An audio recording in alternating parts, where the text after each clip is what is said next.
Café Anyway. What? It's episode... Mike's Daily Podcast. Episode 2714.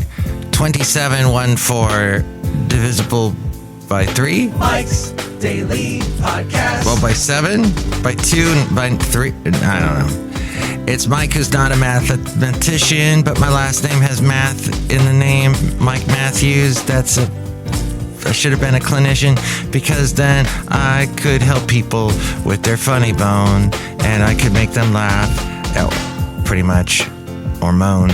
But this is the end of the song for the Mike's Daily Podcast. episode 2007-14. Now, I have told you that Mike's here Daily in the waning days Podcast of November, Yeah! I've been pretty busy. Well, of course, it's always great if you can get together with other people this time of year. I've spent this time of year alone. It's not fun. It's not good. It's not good for you. But if you get invited to things, and if you're one of those cool people that invite people over, thank you, you're the best. I have had this past week 2 times where the host was utterly magnificent. Absolutely. I love hosts that are cool. Hosts that have the mosts. On Thanksgiving, we spent time with some friends that I've known a long time, that I met through the late great Basil the Boxer. I was walking my dog, and a guy by the name, whose last name is Welsh, you sometimes hear the Welsh on the World thing, he was walking his dog, Bailey, who I was talking about on, I think, the last podcast, about how Bailey is almost 18 years old, and she is hanging in there, and she's a tough dog. She's deaf, but she can hear, she can see, hear with her eyeballs. She gets around really well. So Basil introduced me to Robert. Basil also introduced me to my lovely lady friend, so I owe him a lot. And here's today's podcast picture. And through Robert, the podcast picture will be probably from the Armstrong Forest that I was at a week ago. So beautiful. I found out later that they filmed the Return of the Jedi there with the Ewoks and the flying through the forest on those floating hovercraft thingies. Hey, Doctor Who, they're celebrating, the anniversary, 60-year anniversary was on Thanksgiving? Yes, the late great Basil the Boxer. He tolerated me watching Doctor Who. But because of him, I met all these wonderful people that I still cherish today. So the people we hung out with on Thanksgiving were the family of Robert, who I met through Basil, and we had a great time. Robert's dad, Tom, is hilarious because he does the thing that I would do as a host if I actually hosted people. And I'm actually trying to start cleaning. I'm trying to start to clean my place. Here at Café Anyway, it's always immaculate.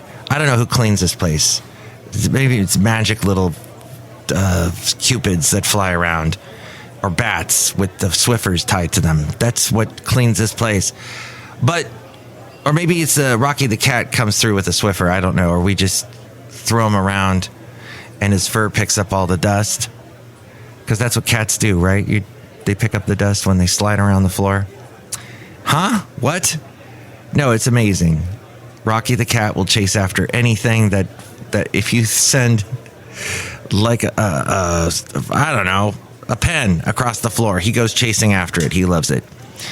So that's why Café Anyway is clean, because of cats. So when I was Thanksgiving, Tom does what I would probably do as a host, and that is direct people. And Tom is an excellent director. He was a coach, I think, for a high school or elementary school for many, many years.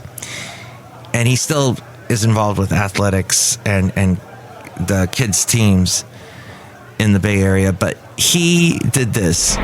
Welsh on the world. Okay. All right. So what you're going to do is you're going to take your plate over here. You're not going to walk this way. You're going to walk around the table this way. and get your gravy. Then you're going to get your turkey. And you got to go walk around this way, though. No, you're going the wrong way. Got to walk this way. Get your mashed potatoes, your stuffing. Don't forget, though, there's cranberry sauce on the table. It's not here. Don't take it from the table and put it here. It's on the table. Okay, he was directing. Some would say micromanaging. As a manager, I try not to do that.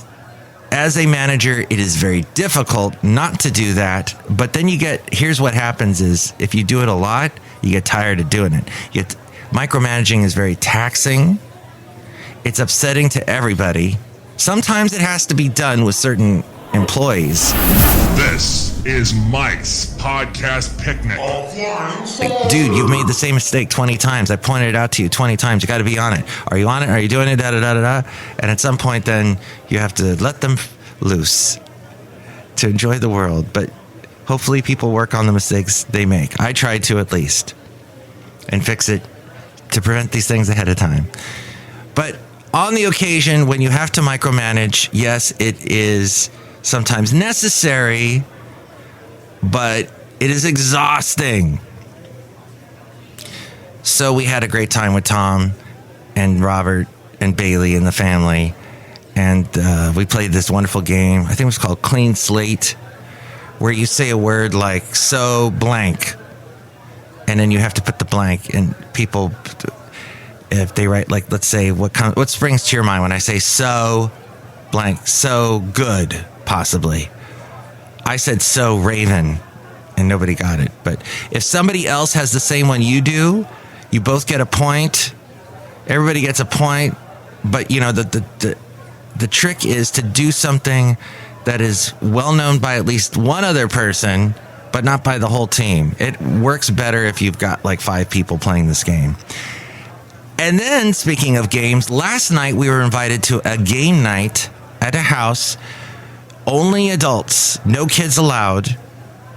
And it was this big house, a big, beautiful house in Podcastro Valley as we go outside of Café Anyway, somewhere in Podcastro Valley, the last place on earth. Anyway. And this game, which had no prizes, just the glory of winning, we played scavenger hunt, where people ran around trying to find there'd be a little piece of paper that would say something very obscure in poetry form. And then you would run over to the next clue because you would go, oh, what does that sound like? Okay. And we ran around, and that was fun. And this is what it involved. It involved the people that own the house to allow some 30 plus people to run around their house and go through. They have, I think, 5 kids go through, or 6. I think it was 6. We were allowed to go through all of their rooms. Yeah, that could cause all kinds of problems, I know. But somehow they cleared it with the kids ahead of time. The kids weren't there. Fabagoo, things to do. Magnification. And then we played these. It was a charades. It was basically charades where somebody sits in a chair and the team stands in front of them. There's a real scary holiday coming up. The clue is given to the rest of the people not sitting in the chair. So the person in the chair now has to guess what the word is by seeing what the team members are doing. And of course, it could be something like the first one we got was Chihuahua. How do you act out Chihuahua? Oh, you can't make any noises. Because first thing you would want to do as a Chihuahua, if you're trying to imitate a Chihuahua, is do the bark. Or say, yo quiero Taco Bell. Or something like that. But that was impossible to get the guesser to figure out. But here's one thing to remember. If you are the guesser, is just throw out words. Just keep saying the words, and you have to observe everybody that's doing it. So if you've got 4 people, you may see 4 different interpretations, but you have to somehow pull from what they're all doing to make whatever the word is, to figure it out. It's a fascinating game. So we played that. That was a lot of fun. And it gets people really active and moving around. And good amount of exercise and activity after Thanksgiving. That's what we all need to do. So now we just had the Black Friday, and we just People are still spending on stuff for the holidays. Retailers have been concerned that demand will be tepid over the holidays and have issued a string of muted forecasts. MTV News. You hear it first. Consumers are still preferring to spend on experiences instead of goods, movies, Woo! Going on a zip line somewhere, going to an amusement park, that kind of thing, which is fascinating because just a few years ago, we couldn't go outside. And now we can. Now that we can, we're doing things like playing charades or scavenger hunt in somebody's house. Nobody's wearing a mask, by the way. Best Buy cut forecasts as sales fall short. They say consumer demand is uneven at Best Buy. Remember, we used to go to Best Buy and buy DVDs. Oh, wait, they don't sell those anymore. Or CDs. Best Buy said its discounts this holiday season are going to be bigger than last year's to stimulate demand. Shares of American Eagle, the fashion outlet, plummeted 17%. People get stuck on stupid. You know what I mean? Unimpressive holiday forecasts. People not buying clothes as much? No, I think they are online, but I don't think they're walking into a brick and mortar place. Abercrombie and Fitch followed with muted commentary about the holiday season and next year. Lowe's, though, Mike is on it, man. Go where no man has gone before. We love it, Mike. Buy that fence that you want to put out in the front yard to keep people off your lawn. Stay off my lawn. Lowe's sales has disappointed as consumers are pulling back. Slow home sales, by the way, and high interest rates are hurting sales of home improvement products. Guess what? That's a big thing.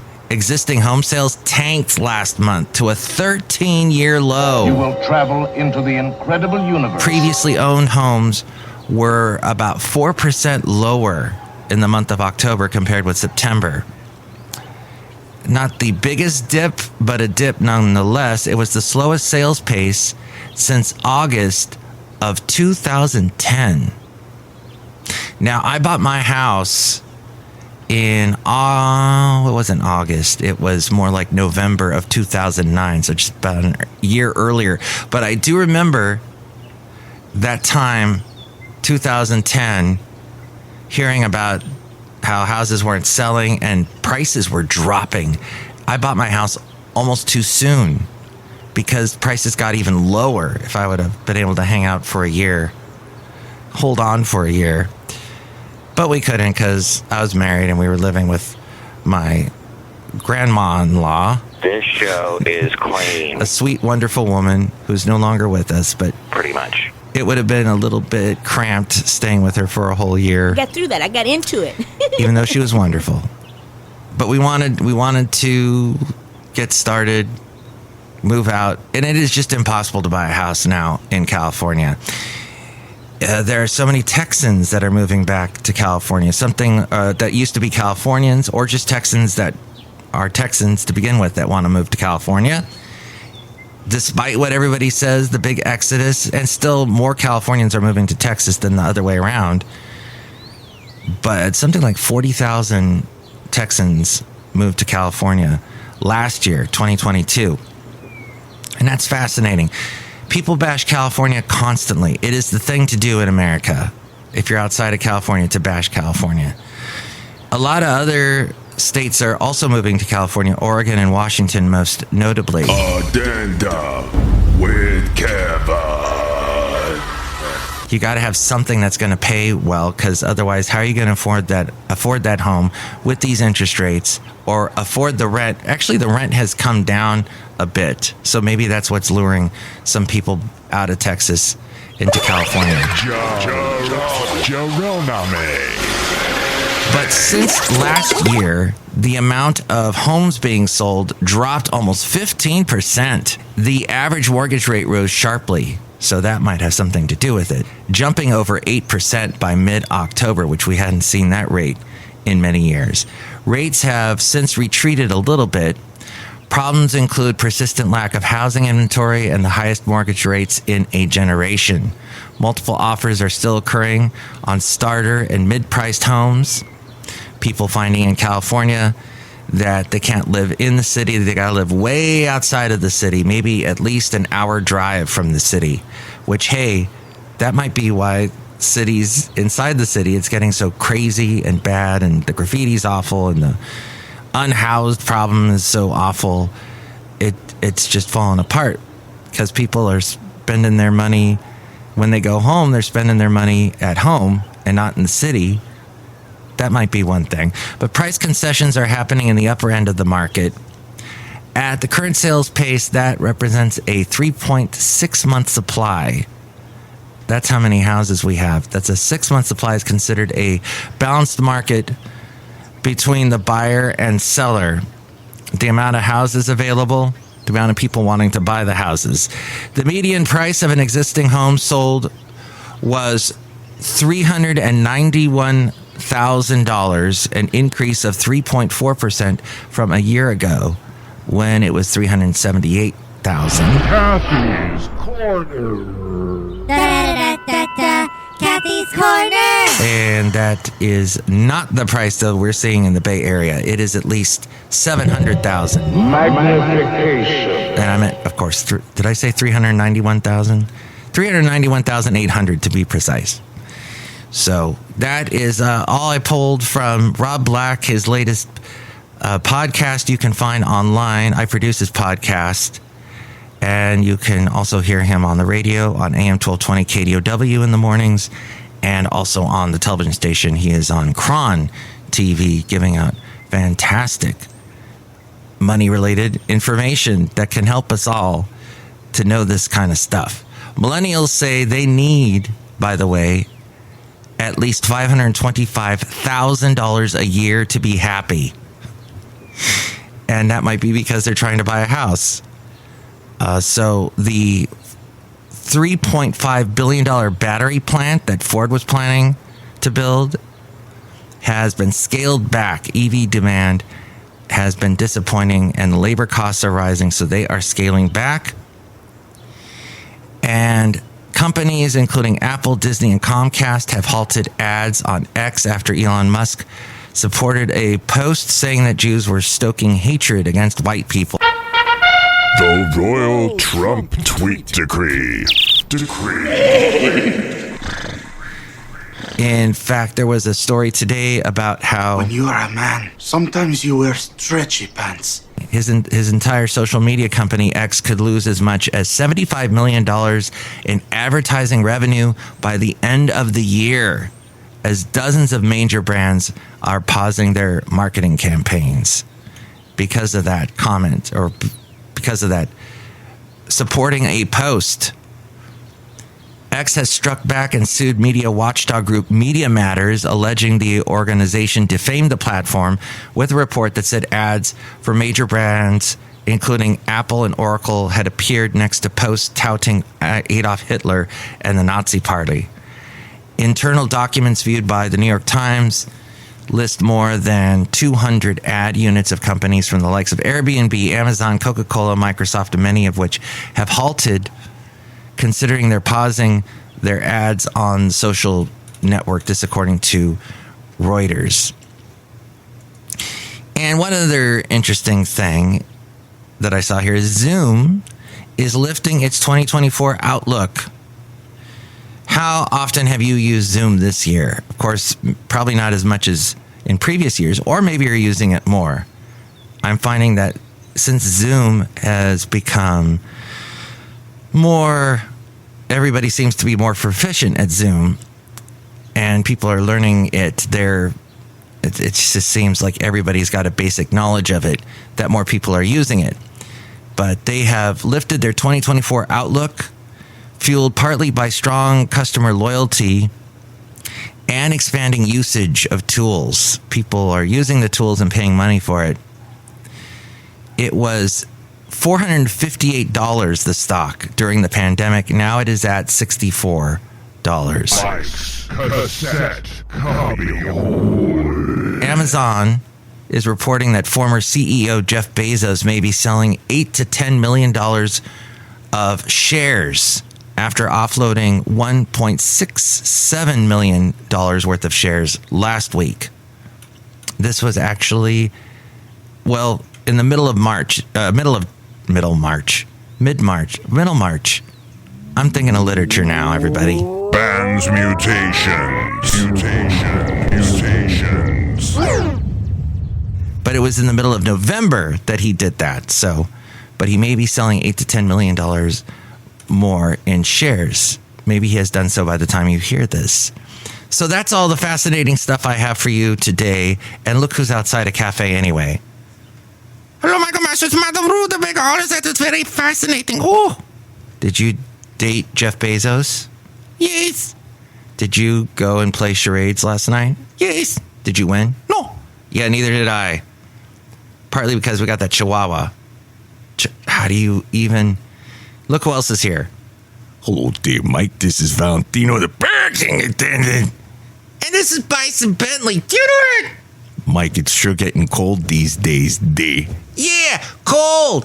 Do you know it? I wanted to thank you guys for putting up the outdoor heaters. That's really helping us out here. Outdoor heaters are the best thing ever. And they really, man, it's a whole new world. I like being outside, so that helps me. But more so, it helps my lovely lady friend who gets cold fast.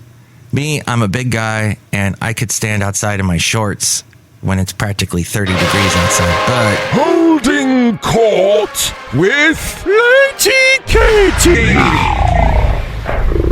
Lady Katie. But if you would like to chime in about anything else that we covered today, if you'd like to be a wind chime, if you'd like to be a dream catcher, if you would like to be a flower, whatever you want to be, give me a call. Here's the number. Call Mike at the Café Anyway hotline. Area code 510-228-4640. And with more ways to reach me, it is A-Frame. Be safe this holiday weekend and throughout the holidays. Mike's Daily Podcast is written and produced and performed by Mike Matthews. His podcast is super easy to find. Download or listen to his show and read his blog at MikesDailyPodcast.com. Email Mike now at MikesDailyPodcast@gmail.com. See you tomorrow. Bye.